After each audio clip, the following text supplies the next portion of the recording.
Hey guys, this is Mel, and I'm back to talk about Legacies, episode 205, titled Screw Endgame, which premiered Thursday, November 14th, 2019 on the CW. I'm technically recording on November 15th, but it is 12:11 a.m., so it's only been a few hours since the episode has ended. So huge spoiler alert, if you haven't seen the episode already, please go do so first, and then come back and see what to say about the episode. Otherwise, my other video reminders are up on screen. Take a moment to remind yourselves of those. I will try to do this in 20 minutes and see how my throat's doing. But let's start the clock and let's begin with what happened in this episode. So episode quote, Screw Endgame, was said by Hope to Lizzie just before she kills the featured creature of the week. And then for timeline-wise, I'm assuming it's the next day after the events of 204, just because it seems like at the end of 204 we see MG finally seeing Sebastian. And the next time we see MG in this episode, it has him immediately going to Caleb, who is asleep, to talk about Sebastian. So I'm assuming it's the next day. Episode reminder is the fact that we are featured heavily in the 1980s, whether we're stuck in a video game based in the 80s or whether it's a decade dance. So there's that. Featured creature of the episode is the Keeper and her Minotaur. We don't actually know what the Keeper is specifically. Is she just a human that got trapped in the labyrinth that was this thing she was controlling, or was she also a creature that got trapped, or was she accidentally pulled into Malivore, like what have you? But we just know she wasn't the original keeper of the labyrinth maze, but it was meant to trap a lot of maidens. And the Minotaur didn't attack the keeper as long as she had the bracelet, but apparently killing the Minotaur kind of shut down the quote-unquote game of the labyrinth. So there's that. Moving on to episode breakdown, or the storylines, if you will. I guess you can kind of say there's three separate ones that were going on. First one dealing with the 1980s labyrinth. Second one dealing with the trial of Sebastian, as I'm calling it. The third one dealing with the first time worries.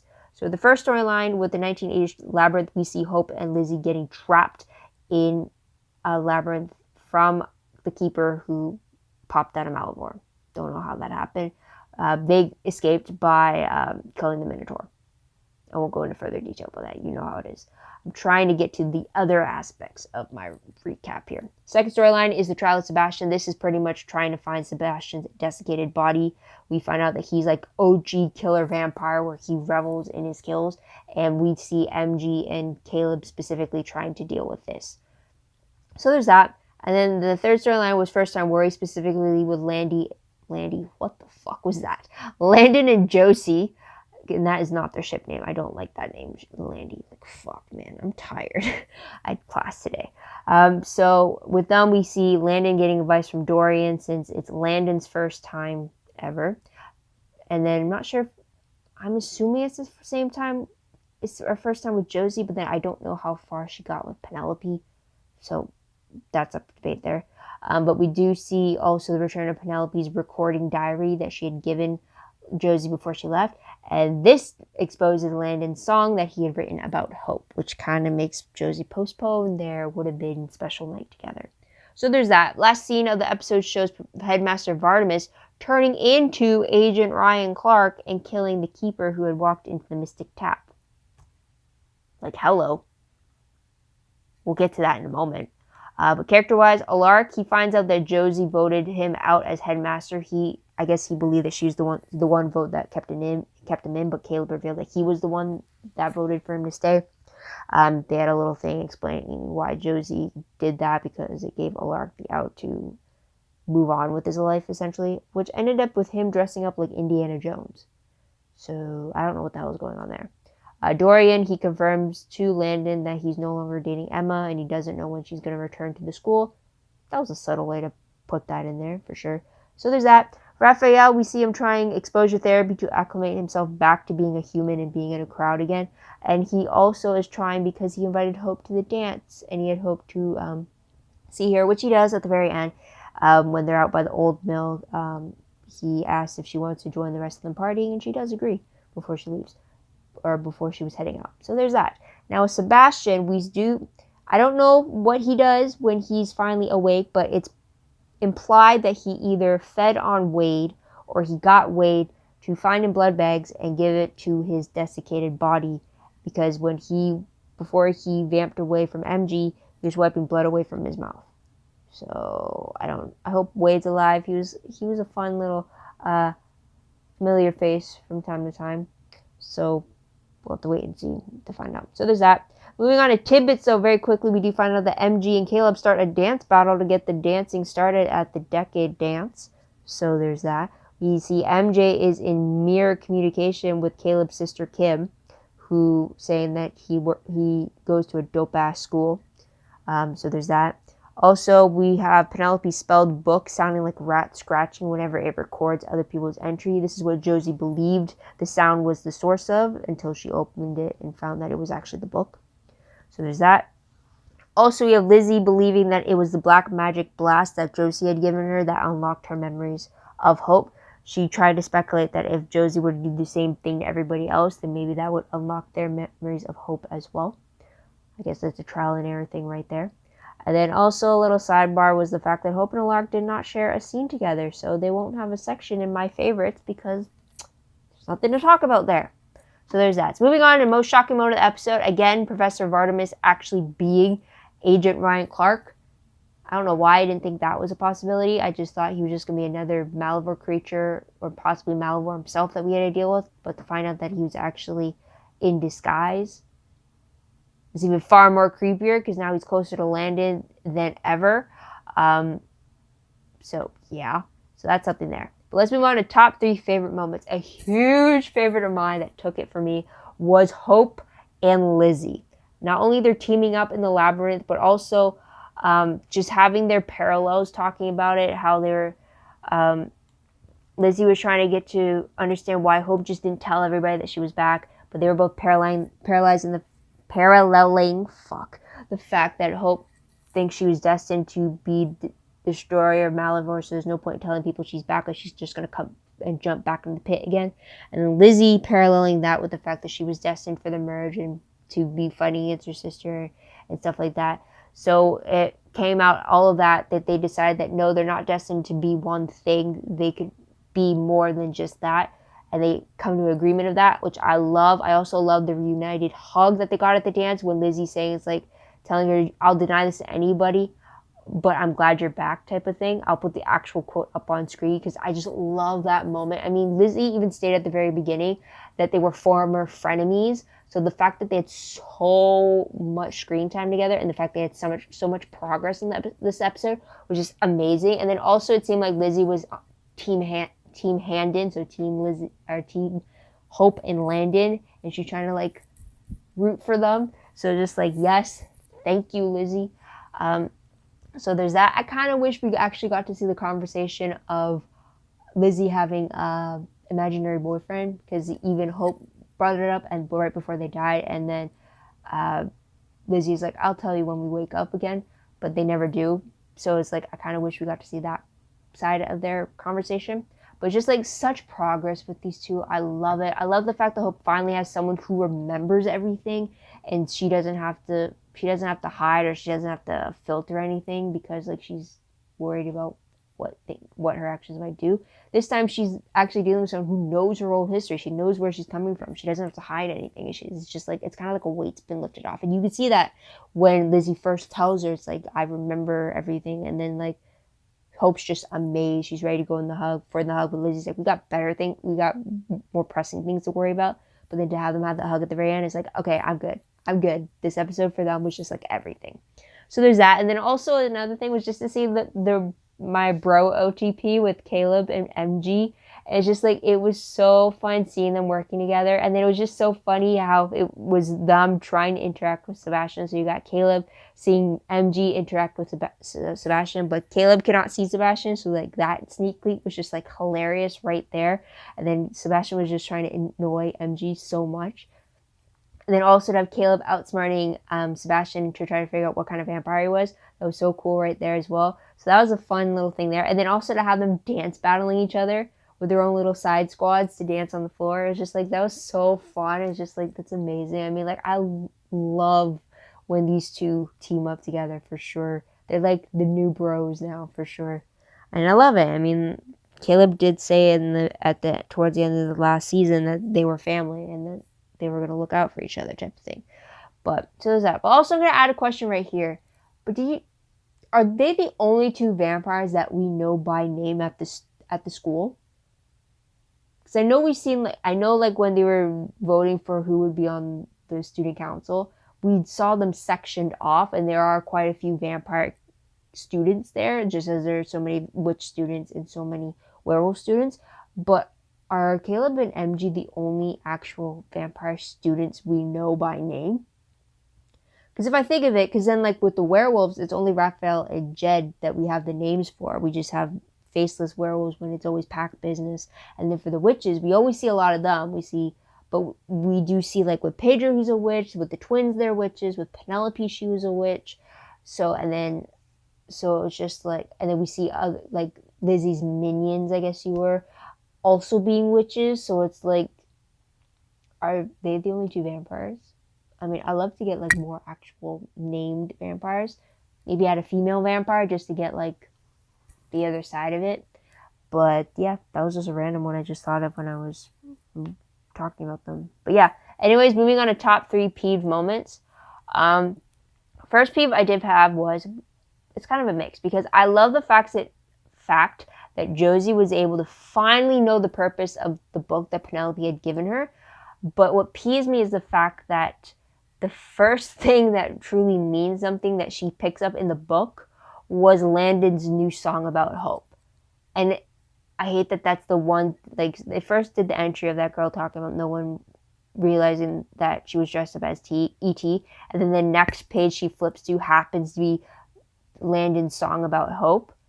And it's just like, it pisses me off because of all the pages she could have picked, it's that one. And I was kind of expecting it to be an entry about hope, like a very old entry of hope. So it's just like, I'd rather have it that, because this way, Landon's song, yes, it's great for the Landon and Hope ship on how, like, he still finds his connection with her. But I really did not like the fact that Josie had to find out this way. And it's like, it's hurting her a lot more. Like, she was hurting to the point, like, I felt really bad about that. So that was a peeve right there, just how it was orchestrated. But then at the same time, it's like, okay, at least it postponed them actually hooking up. Because, like, I want their first to be with the people they're supposed to be with. Penelope and Josie, and then Landon and Hope. So it's just like, yeah. It kind of had mixed outcomes for me with that. On the one hand, I love that she found out about the book. On the other hand, I don't like how she found the song and how that made her feel afterwards. So that's peeve there. But a huge other peeve I had was Dorian's advice to Landon about having sex for the first time. And his advice was, when you'll know it's the right time. Or when it's the right time, you'll know. And I find that to be the most useless advice ever. Because the whole point of you asking is, I don't know when the right time is. And you telling me you'll know when the right time is does not help at all. Because then it's kind of like it's kind of like with assignments when the teacher says you can do whatever you want, but here's what and it's worth this much. But then it's like there's no structure on, like, how the project is meant to do. So you can do a whole bunch of things, but you won't know what's right because no one has told you what you're getting marked on. It kind of felt like that when Dorian was telling him, you'll know it's right when you'll know. And I'm like, no, that's like the frustration I felt with my homework. It's like, that does not help me. That's not an answer to help me here. And it's just like, just finding out, like, advice about, like, how you should feel about the person, advice about whether or not you're comfortable with them, advice about, like, any other thing except you'll know it's right when you know. I mean, really? Come on. Really? I just find that the most useless advice ever. Because then it's like, it's not helpful. You might as well just Google it, or you might as well just ask yourself in the mirror. It's like, how am I going to know? And then it's like, you'll know when you know. It's like, well, I'm asking you, how will I know? Right? It doesn't have to deal specifically with the whole sex thing. It's just anytime someone asks you a question and they're asking, how am I supposed to know? And they ask you, you'll know if it's right or something, like give you some type of stupid answer like that. It's like, well, I'm asking you for a reason. It's kind of like when someone asks, when you have two options to pick and you ask someone for an opinion, it's like, it's whatever you decide. It's like, well, I wouldn't have asked you if I didn't need an opinion. I know it's my choice, but I want an opinion, so give me an opinion. So it's just like, I know I give it 2 in retail, but like that's because I don't want to put my bias on somebody. But it's just like, what? Yeah, sorry. I'm going to stop rambling. So let's move on to random questions very quickly. First one is, where is Alark going dressed up as Indiana Jones? I mean, enough said there. The second question was the whole, do we know any more of the vampires, which is mentioned before. But my third question is, if Ryan Clark has been Professor Bartimus, then does that rule him out as one of the red cloak beings carving out the Malivore symbol and all these bodies that they keep killing? Or is that something else we have to worry about and not Clark related? So that's something there. But let's move on to predictions very quickly. Based off the promo for 206, we get multiple monsters attacking the school, which goes against their belief that one Malivore monster at a time. And then also we get Josie in New Orleans getting confronted by Freya, who says, how is it we both forgot the same person? And we actually see a photo of Freya and Hope, and then we got it cutting into Freya being attacked by Josie. Which a lot of people, when I read in the comments with the promo, saying don't jump to conclusions, but at the same time, like, Freya must have been doing something pretty bad for Josie to attack, but otherwise, Josie, it's someone else. You're in another witch's house. You just do not attack, especially with this witch has 1,000 years of knowledge against you. So it's like, So that's something there. But I am so excited for Freya. Fuck yeah, she's finally here. I'm excited. And I really want to know what she's been doing for the last 4 months since the whole Malivore pit jump thing. Because I'm wondering, if all the photos are still there and her room is still there because that photo is still there, then that means Freya must be trying to figure out who the hell this girl is. So, like, I gotta know what that progress has been on Freya's end when we see her. Like, for sure, I'm all ready for the Michelson answer. And I better hear more, like, updates about the rest of the surviving Michelsons, or at least some references and stuff. So I'm all ready for next week. Like, sure, hit me with it. Now, the synopsis for the episode reads, when a truth-seeking monster arrives in Mystic Falls during Commonwealth Day, Hope and Lizzie fear that the secrets they've been keeping have made them targets. Meanwhile, MG, Caleb, and Kim seek out an unlikely ally who may have knowledge on how to take down the latest monster. Finally, Freya receives an unexpected visitor from one of the Salvatore students. Lark and Josie also appear. Now, reading from that synopsis alone, you'd kind of hope it was Hope that Freya gets a visit from, but the promo kind of gives it away. Kind of wish they didn't. More of like, maybe they had cut Josie out of the frame and showed that like someone turned around and then Freya confronted, and then it's just like, how is it that we both all forget, and then just have us wondering who it is she was talking about, or say like, oh, it's you or something, made us think it was Hope. I don't know. But and then it's also interesting to see why Kim would be at the school, or maybe they go to Atlanta or something. I don't know. We have to wait and see. I'm so excited. But on to news. It was revealed on November 8th that Chris Lee, aka Caleb, was promoted to a series regular position. Hallelujah. Thank you. I love his character. It adds such knowledge and just flair to it. And MJ needs that regular influence, I guess you could say. I don't know what else to say. But I'm so excited to see what it means for Caleb to be a series regular, how much more we can learn about him and see him grow and take on a leadership role in regards to the vampire bro dynamic.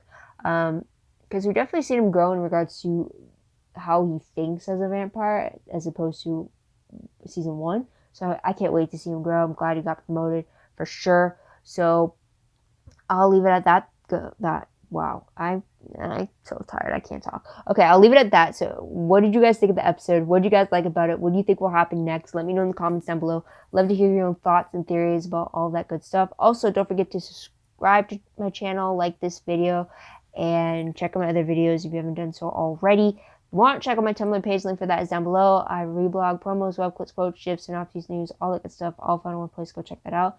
I am behind because of school. I'm fully aware of that. So please be patient with me. So there's that. Same thing goes for WordPress. Link for that is down below. Anything I post online is connected to WordPress. A little more organized, a little more detail. Still a work of progress once again. That is pretty much it. Yeah, from what I could tell.